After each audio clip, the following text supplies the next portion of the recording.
ఇట్లాంటి మన చిరంజీవి గారు చేస్తే ఎంత బాగుంటుందో నాకు చాలా రోజులు అనుకుంటున్నా. ఇట్లాంటి చేస్తే బాగుంటుంది అని చెప్పేసి దీన్ని రీమేక్ చేయకండి ప్లీజ్. ఇప్పటికే రాళ్ళు మామూలు పెట్టలే మాకు.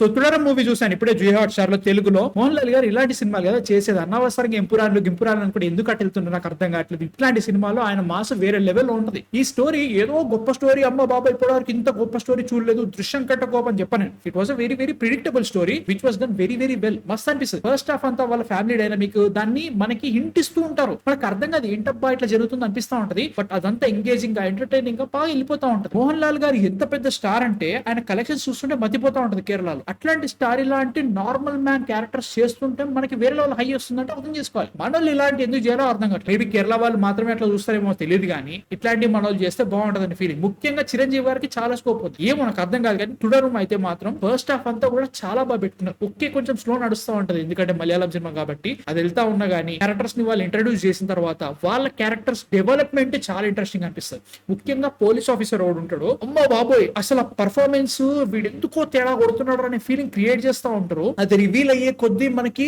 షాకులు పడతా ఉంటాయి. క్లైమాక్స్ లో మనకి ఏదైతే రివీల్ అవుతుందో దీనికి ఇంత పెద్ద తతంగం జరిగిందా అని ఫీలింగ్ క్రియేట్ చేస్తారు. అట్లా అని చెప్పి కూడా సినిమా ప్రిడిక్టబుల్ ఉంటది. దీని తర్వాత ఇది జరుగుతుంది అని చెప్పేసి నువ్వు చాలా సినిమాలో జరిగినట్టే జరుగుతూ ఉంటది. బట్ ప్రిడిక్టబిలిటీ అన్నిట్లలో కూడా బాగా వర్కౌట్ అయిందంటే మాత్రం ఖచ్చితంగా ఎమోషన్ అండ్ డ్రామా క్యారెక్టర్స్ ని చాలా బాగా సెటప్ చేసుకున్న తర్వాత దీని తర్వాత ఏం జరుగుతుందో నువ్వు ప్రిడిక్ట్ చేయగలిగినా గానీ అక్కడ జరిగే ఎమోషన్ ఎంత గట్టిగా కొడుతుందంటే నీకు అరే ఇదిరా కావాలి, ఖచ్చితంగా ఇదే కావాలి, ఈ టైంలో హీరో ఇలా చేస్తే వేరే లెవెల్లో ఉంటది అనుకుంటావు. ఎగ్జాక్ట్లీ అదే జరుగుతూ ఉంటది. Climax was fantastic. అంటే లైక్ చాలా సినిమాలో చూసావు బట్ దీంట్లో అది బాగా తగిలింది అనే ఫీలింగ్ వచ్చింది అన్నట్టు. పర్ఫార్మెన్స్ అయితే మాత్రం మోహన్ లాల్ గారి గురించి ఎంత మాట్లాడినా తక్కువే. లైక్ ఒక నార్మల్ మ్యాన్ గా మన చుట్టూ ఎలా ఉంటారో అలానే ఉంటారు. అది ఒక స్టార్ సినిమాలో ఇప్పటివరకు మనం చాలా తక్కువ చూస్తున్నాం. ముఖ్యంగా తెలుగులో మాత్రం that is one of our biggest regrets. అసలు ఏమనంటే మనం దేవుడినే చూపిస్తున్నాం. ఆయన్ని నార్మల్ కి తీసుకురండి, నార్మల్ కి తీసుకొచ్చిన తర్వాతనే ఎలివేట్ చేస్తే వేరే ఉంటది. ఇక్కడ మనకి పోన్ మ్యాన్ గానీ ఈ తుడోరూమ్ గానీ ఇక్కడ వర్కౌట్ అయింది. పెంపురాన్ లో 30 సెకండ్లు స్లో మోషన్ నడిస్తే ఏం రాలేదు నాకు అక్కడ హై, ఇక్కడ వచ్చి నాకు హై,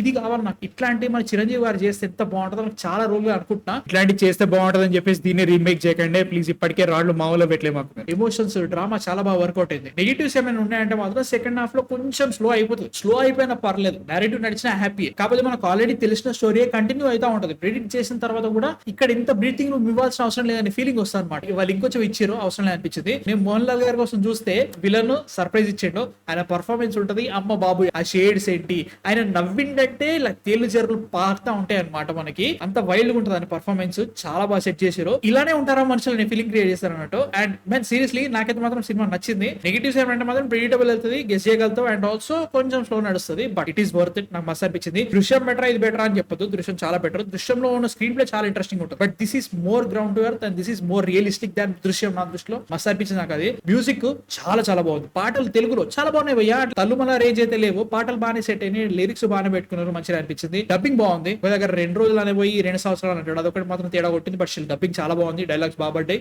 మ్యూజిక్ కేక మస్తు అనిపించింది. Cinematography, technical departments, Malayalam cinema ఇంకేం క్వశ్చన్ చేద్దాం అట్లా అంత బాగుంది. ఇంకా చూడలేదంటే మాత్రం చూడడం ఖచ్చితంగా చూడండి, బాగుంది సినిమా. జియో హాట్ స్టార్ లో తెలుగులో కూడా బాగానే ఉంది. So yeah these are my thoughts అని చూడడం. ఇట్లాంటి సినిమాలు కావాలి మోహన్ లాల్ గారి నుంచి. మీ థాట్స్ కామెంట్స్ లో పెట్టి చూస్తే నెక్స్ట్ వీడియోతో మళ్ళీ కలుస్తా. Please subscribe. మా కాంటెంట్ నచ్చితే మాత్రం బై.